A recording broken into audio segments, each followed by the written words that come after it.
L-ogħla istituzzjoni fil-pajjiż laqgħet fi ħdana numru imdaqqas ta' studenti li jiffurmaw parti mill-kunċett ta' ekoskola biex jiġu diskussi diversi temi importanti għal pajjiżna flimkien mal-politiċi attwali. Nadine Kassar u Kezja Mikallef, President u Viċi President tal-Kumitat Ekoskola fi ħdan il-Kulleġġ San Thomas More Skola Medja Ħaltarxin, spjegawlna x'kienu l-erba' temi prinċipali li ddiskutew l-istess studenti. Huma fuq il-familja, fosthom id-drittijiet tat-tfal u fuq l-immigrazzjoni li għandha x'aqsam mal-gwerer u rifuġjati. Żewġ temi huma in-nuqqas tal-ispazji miftuħa li għandna f'pajjiżna u t-tniġġis li għandna madwarna u l-ħsara tagħhom li qed jikkawżaw ħafna mart u li tfal ta' daqsna tfal u żgħażagħ qed ikollhom nuqqas biex jiddevertu. It-temi intażlu wara li saru żewġ surveys li minnhom żviluppaw numru ta' proposti li eventwalment ġew ppreżentati fil-Parlament.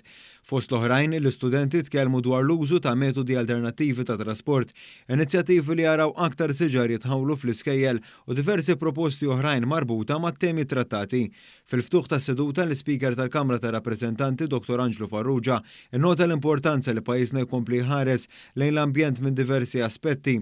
Paul Paċ minn Nature Trust Malta li hu wkoll koordinatur tal-Ekoskola irringrazzja lill Parlament mod kollettiv għax permezz ta' seduti parlamentari simili qed jagħti widen lit-tfal u l-perspettivi ambjentali tagħhom. Fl-intervent li għamel il-Prim Ministru Robert Abela ringrazzja lill-istudenti għal parteċipazzjoni tagħhom waqt li enfasizza kif it-tfal u żgħażagħ huma parti minn deċiżjonijiet tal-lum stess mhux tal-futur biss.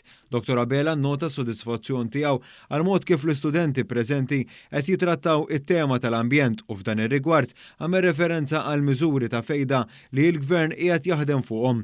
Fost dawn il-Prim Ministru tkellem dwar il-ħolqien ta' spazju ġodda fil-qalba tal-ibliet u l-irħula lokali, is-separazzjoni mandatorja tal-iskart u l-iskema ta' riċiklar imħadma mill-BCRS li wkoll ħtieġet biddla fil-mentalità nazzjonali.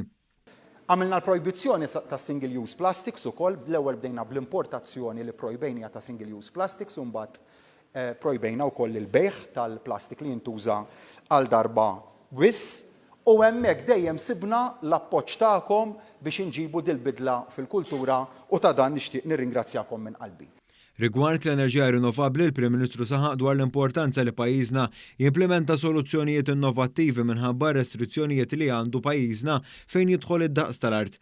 Għalġejjien il-Prim Ministru semma il-proġett tal-EcoHive li se jkun qed jikkonverti l-iskart f'sorsa ta' enerġija. Matul is-seduta tkellmu wkoll diversi deputati oħrajn.